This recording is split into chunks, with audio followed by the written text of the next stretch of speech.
Hello, good morning, जोहार। मैं संजय और आप देख रहे हैं न्यूज झारखंड। समय हो चला है झारखंड की खबरों को जानने का, उनसे अपडेट होने का। तो चलिए जानते हैं आज की झारखंड की 25 मुख्य बड़ी खबरों को। उससे पहले अगर आप न्यूज झारखंड चैनल पर नए हैं तो प्लीज चैनल को सब्सक्राइब करके बेल आइकन प्रेस कर दीजिए, जिससे आप तक झारखंड की हर एक छोटी बड़ी खबर का अपडेट आप तक पहुंचता रहे। तो चलिए शुरुआत करते हैं आज की पहली और महत्वपूर्ण बड़ी खबर से। झारखंड के 8 जिलों में आज भारी बारिश का येलो अलर्ट, कई क्षेत्रों में वज्रपात की चेतावनी। अगले 3 दिन तक रांची समेत राज्य के कई हिस्सों में बारिश होने की संभावना है। रांची के मौसम वैज्ञानिक अभिषेक आनंद ने बताया है कि राज्य के उत्तरी भाग के 8 जिलों में आज शनिवार को कहीं कहीं भारी बारिश का येलो अलर्ट जारी किया गया है। वहीं अगले 4 दिन के लिए राज्य में कुछ जगहों पर गरज और तेज हवा के साथ वज्रपात की चेतावनी दी गई है। मौसम विभाग के अनुसार आज देवघर, जामताड़ा, गिरिडीह, धनबाद, बोकारो, हजारीबाग, कोडरमा और चतरा में कहीं कहीं भारी बारिश की चेतावनी दी गई है। वहीं कल रविवार को पलामू प्रमंडल के 3 जिलों समेत चतरा और हजारीबाग में कुछ जगहों पर भारी बारिश हो सकती है। वहीं पिछले 24 घंटे के दौरान सबसे अधिक बारिश 96 मिलीमीटर धनबाद में हुई। वहीं गिरिडीह में 37.8, नामकुम में 30.6, बोकारो में 25.8, जामताड़ा में 25.6, दुमका में 24.5 मिलीमीटर बारिश रिकॉर्ड की गई है। गुरुजी शिबू सोरेन की स्थिति ठीक नहीं, मुख्यमंत्री फिर दिल्ली रवाना। विधानसभा के मानसून सत्र में भाग लेने के साथ ही मुख्यमंत्री हेमंत सोरेन शुक्रवार को फिर दिल्ली रवाना हो गए। जानकारी के अनुसार दिशोम गुरु शिबू सोरेन की हालत ठीक नहीं बताई जा रही है। उनके स्वास्थ्य में लगातार उतार चढ़ाव हो रहा है। इसकी जानकारी मिलने के बाद मुख्यमंत्री सत्र के पहले दिन विधानसभा की कार्रवाई में भाग लेने के तत्काल बाद दिल्ली के लिए रवाना हो गए। मालूम हो कि मुख्यमंत्री 30 जुलाई को ही दिल्ली से रांची आए थे। वह गुरुजी की देखभाल और चिकित्सा जरूरत को पूरा करने के लिए 24 जून से लगातार दिल्ली में हैं। बीच बीच में वह 1-2 दिनों के लिए ही रांची आ पाए हैं। 14वीं जेपीएससी कार्मिक ने सभी विभागों से मांगी रिक्तियां। 14वीं जेपीएससी की परीक्षा को लेकर राज्य सरकार के स्तर पर आवश्यक प्रक्रिया आरंभ कर दी गई है। कार्मिक एवं प्रशासनिक सुधार विभाग ने सरकार के सभी विभागों को एक पत्र लिखकर अतिशीघ्र रिक्तियां उपलब्ध कराने का निर्देश दिया है। विभागों से कहा गया है कि वह जितनी जल्दी हो सके रिक्तियां उपलब्ध कराए। मालूम हो कि विभागों से प्राप्त रिक्तियों की गणना करने के बाद कार्मिक एवं प्रशासनिक सुधार विभाग जेपीएससी को प्रतियोगिता परीक्षा आयोजित करने के लिए अधियाचना भेजता है। उसमें राज्य प्रशासनिक सेवा, राज्य पुलिस सेवा, राज्य सूचना सेवा, राज्य वित्त सेवा सहित अन्य सेवाओं की अलग अलग रिक्तियां दर्ज रहती है। इसी के अनुसार फिर जेपीएससी प्रतियोगिता परीक्षा आयोजित करता है। उल्लेखनीय है कि काफी आरोप प्रत्यारोप के बाद 11वीं से 13वीं जेपीएससी परीक्षा का परिणाम 25 जुलाई को प्रकाशित किया गया था। एक साथ 3 वर्षों के लिए ली गई परीक्षा में कुल 342 रिक्तियां थी। आधिकारिक सूत्रों के अनुसार 14वीं जेपीएससी की प्रतियोगिता परीक्षा में रिक्तियों की संख्या कम होने की संभावना है। एक अनुमान के अनुसार यह आंकड़ा इस बार लगभग 200 के नीचे रहने की संभावना है। हजारीबाग में हादसा, खेत जोतने के दौरान पलटा ट्रैक्टर, दबकर चालक की दर्दनाक मौत, गांव में मातम। हजारीबाग जिले के सदर प्रखंड अंतर्गत भेलवारा पंचायत के ग्राम बोचो में एक दर्दनाक हादसे में युवक की मौत हो गई। बोचो निवासी राजन कुमार की खेत में ट्रैक्टर पलटने से मौत हो गई। राजन खेत में ट्रैक्टर से धान की रोपाई के लिए खेत जोतने का कार्य कर रहे थे। इसी दौरान ट्रैक्टर असंतुलित होकर पलट गया और वह कीचड़ में ट्रैक्टर के नीचे दब गए। प्रत्यक्षदर्शियों के अनुसार घटना के वक्त राजन खेत में अकेला था। हादसा इतनी तेजी से हुआ कि किसी को संभलने का मौका नहीं मिला। जब तक ग्रामीणों को जानकारी मिली और लोग मौके पर पहुंचे तब तक राजन की सांसें थम चुकी थी। उन्हें कीचड़ से बाहर निकालकर आनन फानन में अस्पताल ले जाया गया, लेकिन डॉक्टरों ने उन्हें मृत घोषित कर दिया। राजन कुमार अपने परिवार के सबसे छोटे बेटे थे और घर की आर्थिक जिम्मेदारियों में हाथ बटाते थे। उनकी असमय मौत से पूरा परिवार सदमे में है। परिजनों का रो रो कर बुरा हाल है। गांव में शोक का माहौल है और हर कोई इस घटना से मर्माहत है। गिरिडीह के बिरनी प्रखंड में सांप के डसने से भाई बहन की मौत, परिवार में शोक। गिरिडीह जिले के बिरनी प्रखंड के बलगो निवासी राजकुमार तुरी के बेटे एवं बेटी को गुरुवार रात करत सांप ने काट लिया। आनन फानन में परिजनों ने दोनों को सदर अस्पताल ले गए, जहां 1 घंटे के बाद बेटे वीरेंद्र कुमार 13 वर्षीय की मौत हो गई। वही बेटी शीतल कुमारी 16 वर्षीय की मौत शुक्रवार सुबह हुई। जानकारी देते हुए बलगो मुखिया प्रतिनिधि दीपक दास ने बताया है कि गुरुवार रात को खाना खाने के बाद सभी सो रहे थे। दोनों रहे बेटे बेटी एक ही चौकी पर सो रहे थे, तभी सांप बिस्तर पर रेंगते हुए चढ़ गया और दोनों को काट लिया। बताया गया है कि मृतक के पिता शहर में मजदूरी करते हैं। उन्हें एक बेटी एवं 2 बेटे थे। घटना से पूरे गांव में शोक एवं परिजनों का रो रो कर बुरा हाल है। घटना की सूचना मिलते ही उप प्रमुख शेखर सुमन सदर अस्पताल पहुंचकर पीड़ित परिवार से मिलकर घटना की जानकारी ली। उन्होंने कहा है कि यह परिवार के लिए मर्माहत करने वाली घटना है। सरकार की ओर से मिलने वाली मदद परिवारों को दिलाने का भरोसा दिया। झारखंड विधानसभा के मानसून सत्र का आगाज, दिवंगत शख्सियतों को श्रद्धांजलि, स्पीकर ने की गुरुजी के बेहतर स्वास्थ्य की कामना। झारखंड विधानसभा का 5 दिवसीय मानसून सत्र शुक्रवार से शुरू हुआ। पहले दिन दिवंगत शख्सियतों को श्रद्धांजलि दी गई। इसके बाद सत्र स्थगित कर दिया गया। स्पीकर रविंद्रनाथ महतो ने सदन को संबोधित करते हुए कहा कि 4 अगस्त को मानसून सत्र की बैठक फिर से होगी। इस दौरान वित्त वर्ष 2025-26 के लिए पहला अनुपूरक बजट पेश किया जाएगा। कुछ विधेयक भी पेश किए जाएंगे। झारखंड विधानसभा का मानसून सत्र 7 अगस्त तक चलेगा। झारखंड विधानसभा अध्यक्ष रविंद्रनाथ महतो ने पूर्व मुख्यमंत्री और राज्यसभा सांसद शिबू सोरेन के अच्छे स्वास्थ्य के लिए कामना की। उन्होंने कहा है कि झारखंड के लिए उनका योगदान किसी से छिपा नहीं है। 1 महीने से अधिक समय से दिल्ली के सर गंगाराम अस्पताल में उनका इलाज चल रहा है। धनबाद IIT ISM का 45वां दीक्षांत समारोह, राष्ट्रपति द्रौपदी मुर्मू ने छात्रों को सौंपी डिग्री। धनबाद स्थित IIT ISM के 45वें दीक्षांत समारोह में शिरकत करने के लिए राष्ट्रपति द्रौपदी मुर्मू शुक्रवार को धनबाद पहुंची। उनका हेलीकॉप्टर बरवाडा हवाई अड्डे पर उतरा, जहां वे सड़क मार्ग से संस्थान के परिसर में पहुंची। इस अवसर पर राष्ट्रपति ने IIT ISM पर एक विशेष डाक टिकट भी जारी किया। दीक्षांत समारोह के दौरान राष्ट्रपति ने शैक्षणिक सत्र 2024-25 के विद्यार्थियों को डिग्रियां प्रदान की और मेडल देकर उत्कृष्ट छात्रों को सम्मानित किया। कार्यक्रम में केंद्रीय शिक्षा मंत्री धर्मेंद्र प्रधान, प्रधानमंत्री के प्रमुख सचिव प्रोफेसर PK मिश्रा, झारखंड के राज्यपाल संतोष कुमार गंगवार और राज्य सरकार में नगर विकास, आवास, उच्च एवं तकनीकी शिक्षा मंत्री दिव्य कुमार भी मौजूद रहे।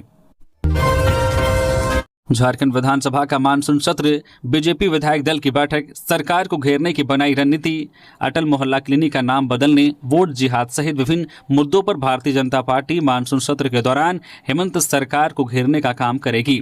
प्रदेश भाजपा कार्यालय में शुक्रवार 1 अगस्त को विधायक दल की हुई बैठक में यह निर्णय लिया गया। प्रदेश भाजपा अध्यक्ष और नेता प्रतिपक्ष बाबूलाल मरांडी के नेतृत्व में हुई इस बैठक में संगठन महामंत्री कर्मवीर सिंह, पार्टी के कार्यकारी प्रदेश अध्यक्ष रविंद्र सिंह के अलावे भाजपा के विधायक मौजूद थे।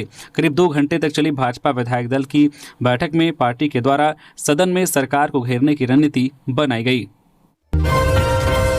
बिजली की चपेट में आया लाइनमैन, 11,000 वोल्ट की लाइन में मरम्मत के दौरान 40% झुलसा, टाटा मेन अस्पताल रेफर। चक्रधरपुर में एक लाइनमैन बिजली की चपेट में आकर गंभीर रूप से घायल हो गया है। लोटा पहाड़ गांव का रहने वाला श्याम सुंदर रजक लाडू पोदा गांव में 11,000 वोल्ट की मेन लाइन की मरम्मत कर रहा था। श्याम सुंदर ने मरम्मत कार्य के लिए विधिवत शट डाउन ले रखा था। इसके बावजूद किसी ने अचानक लाइन चालू कर दी। इससे श्याम सुंदर झटके के साथ नीचे गिर गया। इससे उनके दोनों पैर और कंधे झुलस गए। साथियों की मदद से घायल को अनुमंडल अस्पताल लाया गया। चिकित्सकों ने प्राथमिक उपचार के बाद गंभीर स्थिति को देखते हुए जमशेदपुर के टाटा मेन अस्पताल रेफर कर दिया। चिकित्सकों के अनुसार श्याम सुंदर करीब 40% जला है। सड़क हादसे में देवकुली स्कूल के टीचर की मौत, मालवाहक वाहन की चपेट में आने से हुआ हादसा। स्कूल से घर लौटते वक्त हुआ हादसा। हजारीबाग 4 लेन स्थित सिंघानी ओवरब्रिज पर शुक्रवार शाम एक हादसा हो गया। इस हादसे में देवकुली स्कूल के शिक्षक जितेंद्र कुमार सिंह की मालवाहक वाहन टिपर की चपेट में आने से मौत हो गई। जितेंद्र इचाक थाना क्षेत्र के भूसाई गाँव के मूल निवासी थे। वर्तमान में वे हजारीबाग शहर के सुरेश कॉलोनी में रह रहे थे। हर दिन की तरह शुक्रवार को भी वे अपनी ड्यूटी पूरी कर देवकुली स्कूल से घर लौट रहे थे। जैसे ही वे सिंघानी ओवरब्रिज पर पहुंचे, एक तेज रफ्तार और अनियंत्रित टिपर ने उन्हें टक्कर मार दी। स्थानीय लोगों ने तत्परता दिखाते हुए उन्हें एम्बुलेंस से हजारीबाग मेडिकल कॉलेज भेजा, लेकिन डॉक्टरों ने उन्हें मृत घोषित कर दिया। रांची की 3,85,000 महिलाओं को मिला मैया सम्मान योजना का पैसा। राज्य सरकार की मुख्यमंत्री मैया सम्मान योजना के तहत रांची जिले की 3,85,751 महिलाओं को जून महीने की सम्मान राशि दी गई है।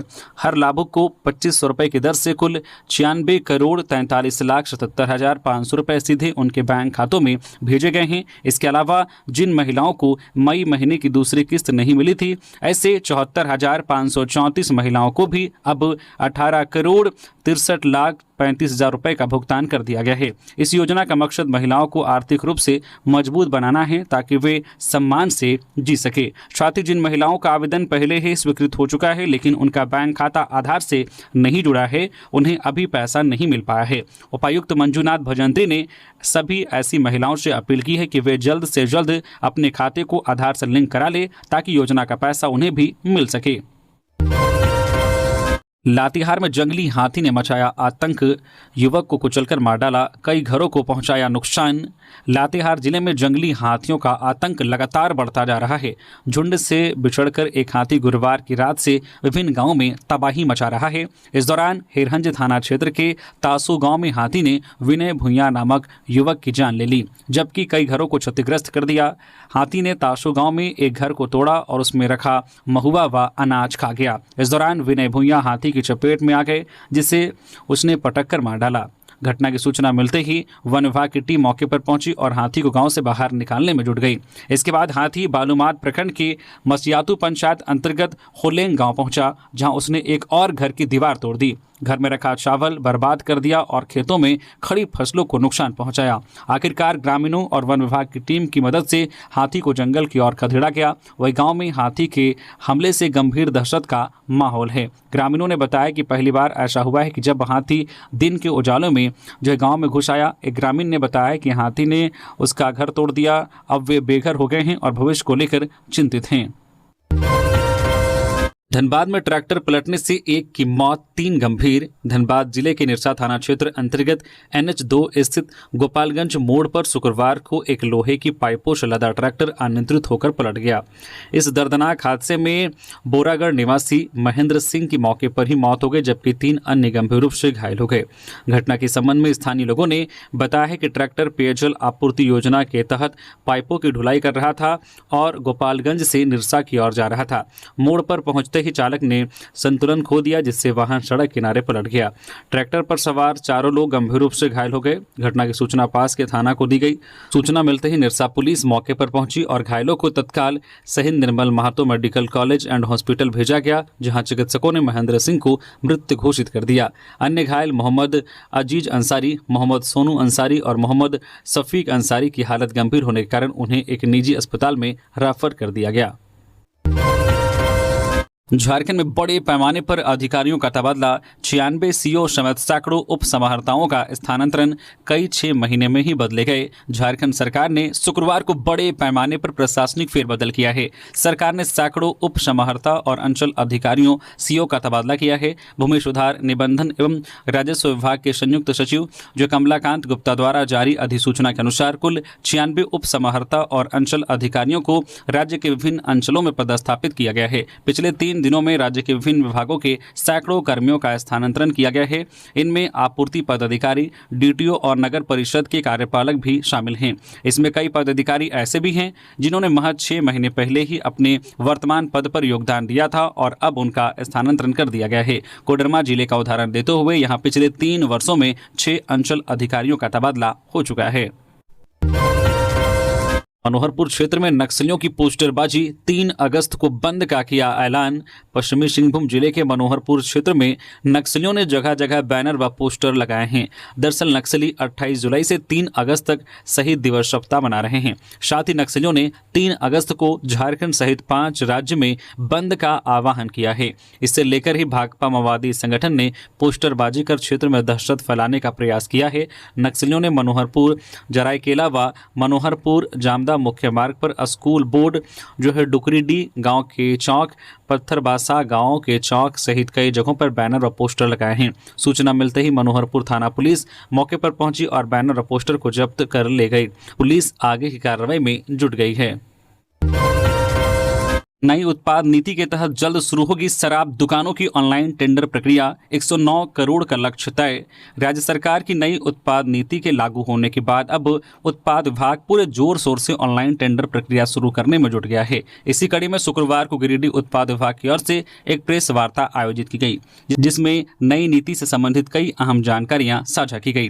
प्रेस वार्ता के दौरान उत्पाद अधीक्षक महेंद्र देव सिंह, निरीक्षक रवि रंजन एवं कुमार महेंद्र ने संयुक्त रूप से जानकारी दी कि संभवतः अगले 3 दिनों में शराब दुकानों की ऑनलाइन टेंडर प्रक्रिया शुरू की जा सकती है। अधिकारियों ने यह भी स्पष्ट किया है कि इस बार कोशिश रहेगी कि टेंडर में बाहरी लोग शामिल ना हो, इसके लिए विभागीय स्तर पर निगरानी की जाएगी। उत्पाद विभाग की ओर से बताया गया है कि पूरे जिले में 7 देसी शराब की दुकानें और 93 कंपोजिट दुकानों के टेंडर के लिए कुल 45 समूह बनाए गए हैं। प्रत्येक समूह में 2 दुकानें शामिल होंगी। अधिकारियों के मुताबिक इस बार एक समूह की औसत टेंडर कीमत करीब 4 करोड़ रुपए तय की गई है। राशन डीलरों का आपूर्ति विभाग के खिलाफ धरना, बकाया कमीशन भुगतान की उठी मांग। गिरिडीह जिले के राशन डीलरों ने शुक्रवार को जिला आपूर्ति विभाग और प्रशासन के खिलाफ मोर्चा खोलते हुए समाहरणालय परिसर में एक दिवसीय धरना दिया। इस दौरान डीलरों ने विभाग पर गंभीर आरोप लगाते हुए बकाया कमीशन के भुगतान, समय पर स्टॉक उपलब्ध नहीं कराने और दबावपूर्ण कार्यशैली का मुद्दा जोर शोर से उठाया। धरने का नेतृत्व कर रहे डीलर संघ के प्रतिनिधि राजा बंसल और पंकज पांडे ने कहा है कि विभाग 100% वितरण के लिए डीलरों पर दबाव बनाता है, लेकिन समय पर स्टॉक उपलब्ध नहीं कराया जाता है और न ही बकाया कमीशन का भुगतान किया जाता है। उन्होंने आरोप लगाया है कि कोविड महामारी के दौरान कुछ डीलरों को ही आंशिक कमीशन मिला, जबकि शेष डीलर आज तक भुगतान का इंतजार कर रहे हैं। डीलर एसोसिएशन के सदस्यों ने कहा है कि जब तक एक माह पूर्व राशन स्टॉक उपलब्ध नहीं कराया जाएगा, तब तक 100% वितरण संभव नहीं है। उन्होंने सरकार पर भी वादा खिलाफी का आरोप लगाते हुए कहा है कि 5G सेवा भले ही शुरू हो गई हो, लेकिन अभी भी राशन वितरण की मूलभूत व्यवस्था में पारदर्शिता और तत्परता की भारी कमी है। धरना में राजेश बंसल, अमित कुमार, राजेश राज, कैदल बनरवाल समेत दर्जनों डीलर मौजूद थे। डीलरों ने चेतावनी दी है कि यदि जल्द उनकी मांगों पर अमल नहीं हुआ तो आगे व्यापक और उग्र आंदोलन किया जाएगा। देवघर में आसमानी बिजली का कहर, वज्रपात की चपेट में आकर युवक की दर्दनाक मौत। देवघर के सारण थाना क्षेत्र के आदिवासी बहुल बोड़वा गांव में एक दर्दनाक हादसा सामने आया है, जब खेत में काम कर रहे 25 वर्षीय युवक की वज्रपात की चपेट में आने से मौके पर ही मौत हो गई। मृतक की पहचान विशेश्वर मुर्मू के रूप में हुई है। घटना के बाद गाँव में शोक की लहर है। स्थानीय सूत्रों के अनुसार शुक्रवार को दोपहर अचानक मौसम ने करवट ली और तेज बारिश के साथ आसमान में कड़कती बिजली चमकने लगी। उसी दौरान विशेश्वर अपने खेत में नियमित काम कर रहा था। इसी बीच अचानक एक जोरदार वज्रपात हुआ जो सीधे उसके पास आ गिरा। तेज धमाके के साथ वह घटनास्थल पर ही गिर पड़ा और उसकी मौके पर ही मौत हो गई। विशेश्वर मुर्मू एक मेहनती किसान था जो अपने बूढ़े माता पिता, पत्नी फुलमनी किस्कू और 5 वर्षीय बेटी के साथ खेतीहर जीवन जीता था। उसकी असमय मौत ने परिवार को गहरे संकट में डाल दिया है। वृद्ध माता पिता, पत्नी का रो रो कर बुरा हाल है। घटना की सूचना मिलते ही स्थानीय ग्रामीणों की भीड़ घटनास्थल पर उमड़ पड़ी। ग्रामीणों ने प्रशासन से पीड़ित परिवार को उचित मुआवजा और सहायता देने की मांग की है। सीएम हेमंत सोरेन 76वें राज्यव्यापी वन महोत्सव 2025 में हुए शामिल। रांची के जगन्नाथपुर स्थित नवनिर्मित विधायक आवासीय परिसर में आयोजित 76वां राज्यव्यापी वन महोत्सव 2025 में मुख्यमंत्री हेमंत सोरेन ने भाग लिया। इस अवसर पर उन्होंने पौधारोपण कर पर्यावरण संरक्षण का संदेश दिया और राज्य को हरित झारखंड बनाने की प्रतिबद्धता दोहराई। मुख्यमंत्री ने कहा है कि वृक्षारोपण केवल पर्यावरण ही नहीं बल्कि आने वाली पीढ़ियों की सुरक्षा का भी माध्यम है। कार्यक्रम में बड़ी संख्या में विधायकों, अधिकारियों और स्थानीय लोगों ने भाग लिया। वन विभाग द्वारा आयोजित इस महोत्सव ने जन भागीदारी के साथ हरियाली को बढ़ावा देने की दिशा में महत्वपूर्ण पहल की। रांची नगर निगम ने शुरू की स्वच्छ वार्ड प्रतियोगिता 2025। रांची को साफ सुथरा और सुंदर बनाने की दिशा में रांची नगर निगम ने एक शानदार पहल की शुरुआत की है। 1 अगस्त 2025 से स्वच्छ वार्ड प्रतियोगिता 2025 की औपचारिक शुरुआत की गई है। इस प्रतियोगिता का मकसद है कि हर वार्ड को साफ रखना और लोगों में साफ सफाई को लेकर गर्व की भावना बढ़ाना। इस मौके पर उप नगर आयुक्त रविंद्र कुमार और गौतम प्रसाद साहू की उपस्थिति में कार्यक्रम का शुभारंभ हुआ। इस प्रतियोगिता में रांची के सभी वार्ड शामिल होंगे। हर वार्ड की सफाई व्यवस्था, नागरिकों की भागीदारी, नालियों की स्थिति, कचरा प्रबंधन और सफाई कर्मियों के कामकाज के आधार पर अंक दिए जाएंगे। सबसे बेहतर प्रदर्शन करने वाले सफाई सुपरवाइजर और जोनल सुपरवाइजर को पुरस्कार और प्रशस्ति पत्र भी मिलेगा। कुंटी पुलिस की कार्रवाई में 1,65,00,000 का डोडा बरामद, हथियार के साथ पीएलएफआई नक्सली भी गिरफ्तार। कुंटी पुलिस ने नशे के अवैध कारोबार, अपराधियों और पीएलएफआई नक्सलियों के खिलाफ बड़ी कार्रवाई की है। इस दौरान पुलिस ने 1,65,00,000 रुपए मूल्य का अवैध डोडा बरामद किया है। साथ ही एक पीएलएफआई नक्सली को पिस्टल के साथ गिरफ्तार किया गया और डकैती के एक मामले में 4 डकैतों को हथियार समेत पकड़ा गया है। यह कार्रवाई जिले के विभिन्न थाना क्षेत्रों में की गई है। जानकारी के अनुसार पुलिस को गुप्त सूचना मिली थी कि सिलादोन इलाके से अफीम डोडा की तस्करी की जा रही है। इस पर थाना प्रभारी मोहन कुमार के नेतृत्व में एक टीम गठित की गई, जिसने रात में ही सिलादोन के पास एक ट्रक को रोका। ट्रक सवार पुलिस को देखकर भाग गए। जब ट्रक की तलाशी ली गई तो केमिकल पाउडर लदे बोरियों के बीच लगभग 1100 किलो डोडा छिपा हुआ था। बरामद डोडा की कीमत जो है करीब 1,65,00,000 रुपए बताई जा रही है। वहीं पुलिस ने खुंटी थाना क्षेत्र के चिरू हाथू इलाके से एक पीएलएफआई नक्सली महावीर मुंडा को भी गिरफ्तार किया है। उनके पास से एक पिस्टल, 2 गोली, एक खोखा, एक बाइक और एक मोबाइल बरामद किया गया है। वहीं एक अन्य कार्रवाई में खुंटी थाना पुलिस ने 4 संदिग्ध युवकों को हथियार के साथ हिरासत में लिया है। गिरफ्तार अभियुक्तों की पहचान रोहित लोहरा, पंकज राम, आशुतोष कुमार और संदीप कुमार के रूप में हुई है। इनकी तलाशी में पुलिस को एक देसी पिस्टल, गोली, लूटा गया मोबाइल और 2 अन्य मोबाइल फोन बरामद हुए हैं। चतरा के पिपरवार में कोयला कारोबारी पर अपराधियों ने की फायरिंग। पिपरवार थाना क्षेत्र में स्थित जो है चिरैया टांड़ की ट्रांसपोर्टिंग सड़क पर फायरिंग की घटना हुई है। 3 हथियारबंद बाइक सवार अपराधियों ने शुक्रवार को कोयला कारोबारी मोहम्मद अरशद अंसारी पर फायरिंग की। हालांकि इस हमले में अरशद अंसारी बाल बाल बच गए। अरशद ने पुलिस को बताया कि वह अपनी कार से बीओसी ग्राम पडरिया के पास जा रहे थे, तभी एक बाइक पर सवार 3 अपराधियों ने उनकी गाड़ी को रोका। अपराधियों के हाथों में पिस्तौल देखकर अरशद तुरंत अपनी कार लेकर भाग निकले और सीधे जो है पिपरवार थाना पहुंचे, जहां उन्होंने पूरी घटना की जानकारी दी। इस सूचना के बाद पिपरवार थाना प्रभारी अभय कुमार के निर्देश पर सब इंस्पेक्टर अभिमन्यु कुमार ने घटनास्थल का निरीक्षण किया। हालांकि पुलिस को मौके से कोई भी सबूत या खाली कारतूस नहीं मिला। पुलिस ने अरशद अंसारी के बयान के आधार पर पिपरवार थाने में प्राथमिकी दर्ज कर ली है।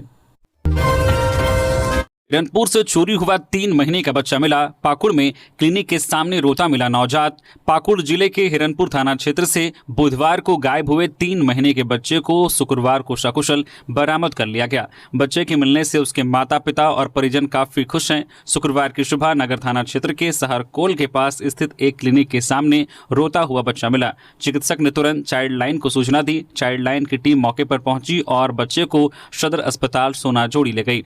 वहां चिकित्सकों ने स्वास्थ्य जांच की और बच्चे को स्वस्थ पाया। इसी बीच पता चला कि हिरनपुर थाना क्षेत्र से बुधवार को एक नवजात बच्चे की चोरी हुई थी। चाइल्ड लाइन की टीम ने इसकी सूचना थाना प्रभारी को दी। थाना प्रभारी के प्रयास से परिजन चाइल्ड लाइन पहुंचे और बच्चे को पहचान लिया। चाइल्ड लाइन की टीम ने बच्चे को बाल कल्याण समिति को सौंप दिया। बाल कल्याण समिति के सदस्य विनोद प्रमाणिक ने बताया है कि हिरनपुर से चोरी हुए 3 माह के बच्चे की रिकवरी हुई है। उन्होंने कहा है कि नियमानुसार कागजी जो कार्रवाई पूरी होने के बाद बच्चे को परिजनों को सौंप दिया जाएगा।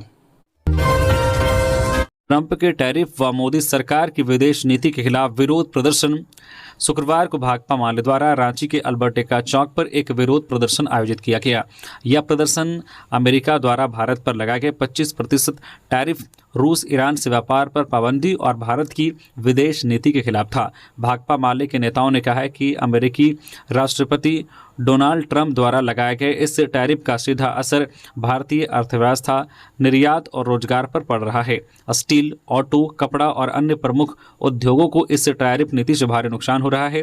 नेताओं ने आरोप लगाया है कि मोदी सरकार अमेरिकी दबाव में आकर अपने राष्ट्रीय हितों से समझौता कर रही है और इस संकट से निपटने के लिए प्रभावी कदम नहीं उठा रही है। भाकपा माले के नेता इस बात की मांग करते हैं कि केंद्र सरकार अमेरिका के आर्थिक दबाव का खुलकर विरोध करे और एक आत्मनिर्भर संतुलित विदेश नीति अपनाए, जिससे भारत के राष्ट्रीय हितों की रक्षा हो सके।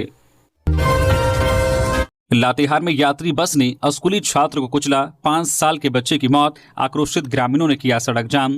लातेहार में शुक्रवार को एक दर्दनाक हादसा हुआ। चतरा रांची NH 22 पर मकैयाटांड़ गांव के पास सिंहवाहिनी नामक यात्री बस ने स्कूल जाने के लिए सड़क किनारे खड़े 5 वर्षीय छात्र मोहम्मद अर्श को अपनी चपेट में ले लिया। गंभीर हालत में बच्चे को CHC बालूमाथ लाया गया। वहां डॉक्टर अलीसा टोपो ने जांच के बाद उसे मृत घोषित कर दिया। मृतक ऑक्सफोर्ड स्कूल में कक्षा 1 का छात्र था और उसने महज 15 दिन पहले ही स्कूल में दाखिला लिया था। घटना से गुस्साए ग्रामीणों ने बस को पीछा कर चितरपुर ग्राम के पास पकड़ लिया। उन्होंने चालक कुंदन राम 35 वर्षीय की जमकर पिटाई कर दी। सूचना मिलते ही मकैयाटांड़ पिकेट प्रभारी रामजी ठाकुर पुलिस बल के साथ मौके पर पहुंचे। उन्होंने घायल चालक को ग्रामीणों की पिटाई से बचाकर CHC बालूमाथ पहुंचाया। चालक की गंभीर स्थिति को देखते हुए प्राथमिक उपचार के बाद उसे बेहतर इलाज के लिए रांची रिम्स रेफर कर दिया गया। इसके बाद आक्रोशित ग्रामीण और मृतक के परिजनों ने बालूमाथ रांची मुख्य पथ को मकैयाटांड़ ग्राम के समीप जाम कर दिया।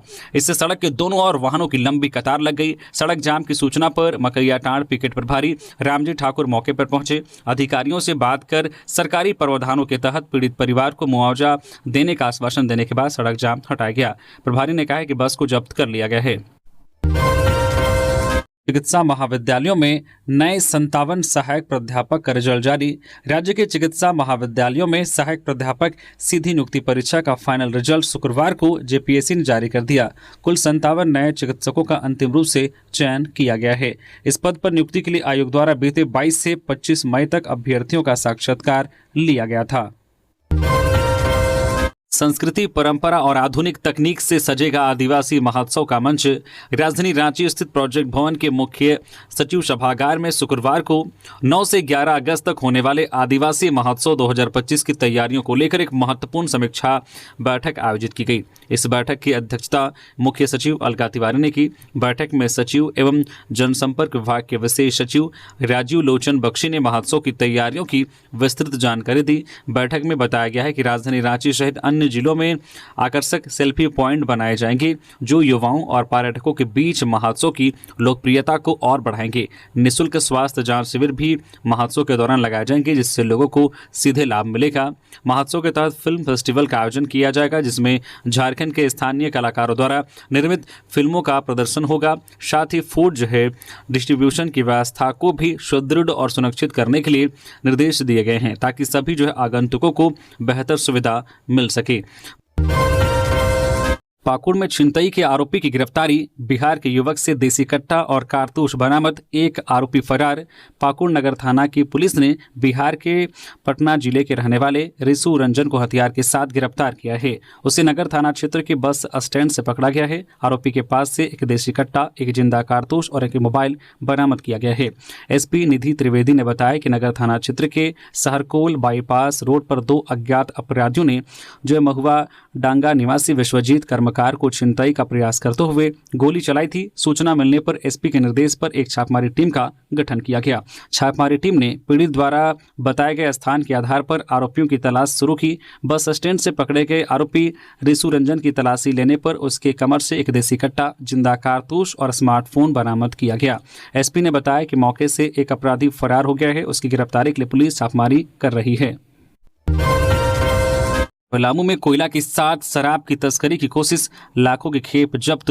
हरियाणा के 2 तस्कर गिरफ्तार। कोयले की आड़ में शराब की तस्करी की कोशिश हुई है। पलामू पुलिस की कार्रवाई में कई बड़े खुलासे हुए हैं और लाखों की शराब की खेप जब्त हुई है। शराब की खेप के साथ हरियाणा के 2 तस्करों को गिरफ्तार किया गया है। पलामू SP रेशमा रमेशन को सूचना मिली थी कि शराब की एक बड़ी खेप की तस्करी होने वाली है। इसी सूचना के आलोक में नेशनल हाईवे 98 पर पुलिस की निगरानी बढ़ाई गई थी। इसी क्रम में नावा बाजार थाना क्षेत्र के नेशनल हाईवे 98 पर एक कंटेनर को रोका गया। पूछताछ में कंटेनर पर सवार लोगों ने बताया कि प्लाईवुड लोड है। पुलिस ने तलाशी ली तो कंटेनर के अंदर भारी मात्रा में शराब की खेप मौजूद थी, जबकि कंटेनर में कोयला भी मौजूद था। पुलिस को यह भी इनपुट मिली थी कि कोयले की आड़ में शराब की तस्करी होने वाली है। शराब की यह खेप हरियाणा से झारखंड होते हुए बिहार के इलाके में जा रही थी। कंटेनर से अलग अलग ब्रांड के 1068 शराब की पेटी बरामद हुई है, जिसकी कीमत लाखों रुपए में है। पलामू SP रेशमा रमेशन ने बताया कि शराब की खेप पकड़ी गई है और मौके से 2 तस्करों को भी गिरफ्तार किया गया है। पुलिस पूरे मामले में आगे की छानबीन कर रही है। डांस का महासंग्राम शो में 8 साल के ऋषभ राज का ऑडिशन के फाइनल राउंड में हुआ चयन। लोहरदगा जिले के हिरही निवासी 8 वर्षीय ऋषभ राज तिग्गा ने डांसिंग के क्षेत्र में न केवल जिले बल्कि पूरे झारखंड का नाम रोशन किया है। ऋषभ का चयन टीवी रियलिटी शो डांस का महासंग्राम के फाइनल राउंड ऑडिशन के लिए हुआ है, जो मुंबई में आयोजित होने वाला है। ऋषभ इन दिनों फाइनल राउंड की तैयारी में जुटे हुए हैं।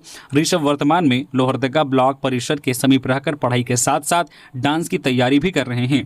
वे लोहरदगा लिवेश एकेडमिक स्कूल में कक्षा 3 के छात्र हैं। डांस के प्रति उनकी रुचि 2.5 साल की उम्र से ही शुरू हो गई थी और अब उनका सपना एक सफल डांसर बनने का है।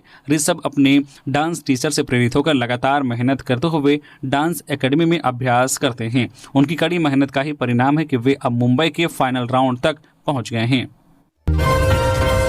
खराब सड़क को लेकर ग्रामीणों ने रास्ते पर रोपा धान, जनप्रतिनिधियों और प्रशासन का किया विरोध। लोहरदगा जिले के भंडरा प्रखंड अंतर्गत मसमानो पंचायत के बुड़का गांव में शुक्रवार को ग्रामीणों ने गड्ढे एवं कीचड़युक्त सड़क पर धान रोपकर जनप्रतिनिधियों और प्रशासनिक अधिकारियों का जोरदार विरोध किया। आजाद भारत और झारखंड राज्य बनने के बाद भी यह गाँव अब तक विकास की राह देख रहा है। बुड़का गाँव में कुल 4 टोला, बड़का टोला, टाइन टोला, गोपी टोला और अंबा टोला है। इनमें बड़का टोला को छोड़कर अन्य तीनों टोला तक पहुंचने के लिए 3 रास्ते हैं, लेकिन सभी रास्तों की स्थिति इतनी खराब है कि ना तो 4 पहिया और 2 पहिया वाहन जा सकते हैं और ना ही पैदल चल पाना ही आसान है। तीनों टोला तक मसमानो नदी टोली की और बुड़का बड़का टोली की और तथा सुरसा गांव की ओर से रास्ता है, लेकिन तीनों ही रास्ते पूरी तरह गड्ढे और कीचड़ से भर चुके हैं। लगभग 4 किलोमीटर लंबी इस सड़क से यदि किसी की तबियत खराब हो जाती है तो उसे सामुदायिक स्वास्थ्य केंद्र, भंडरा या अन्य अस्पताल ले जाने में ग्रामीणों को काफी परेशानी होती है। खराब सड़क की वजह से एम्बुलेंस सेवा भी गांव तक नहीं पहुंच पाती है। स्कूल कॉलेज जाने वाले बच्चों को रोजाना कठिनाइयों का सामना करना पड़ता है। गांव में किसी की शादी विवाह होने पर बारात लेकर आई बस को 3 किलोमीटर पहले ही रोकना पड़ता है। इधर गांव में अधिकतर आदिवासी एवं महातो समुदाय के लोग निवास करते हैं। झारखंड अलग राज्य बनने के बाद कई राज्यसभा सांसद, लोकसभा सांसद, विधायक और जनप्रतिनिधि आए, परंतु सड़क की स्थिति जस की तश बनी हुई है। तो ये थी आज की झारखंड की टॉप बड़ी खबरें। इसी तरह से झारखंड की हर एक छोटी बड़ी खबर देखने के लिए आप हमारे चैनल न्यूज़ झारखंड चैनल को सब्सक्राइब करके बेल आइकन प्रेस कर दीजिए, जिससे आप तक झारखंड की हर एक छोटी बड़ी खबर का अपडेट आप तक पहुंचता रहे। तो अभी के लिए बस इतना ही, हमें दीजिए इजाजत, फिर मिलते हैं किसी और खबरों के साथ। धन्यवाद।